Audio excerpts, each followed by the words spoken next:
আসসালামু আলাইকুম।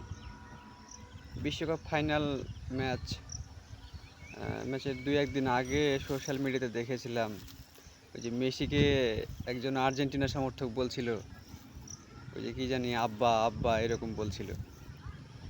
তো বিশ্বকাপ ফাইনাল ম্যাচ হেরে মেসি তো মানে প্রচণ্ড ব্যথায় ব্যথিত।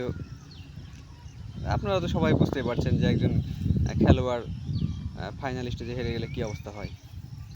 তো আসলে যে সমর্থকটা ছিল আমাদের বাংলাদেশের, তার এখন কী অবস্থা, যেহেতু তার আব্বা ব্যথায় ব্যথিত। তার কী অবস্থা এ বিষয়ে সোশ্যাল মিডিয়াতে আমার কিছু চোখে পড়েনি। তা আপনারা যদি দেখে থাকেন সে বিষয়ে তো আমাকে একটু মেনশন দিয়েন তো।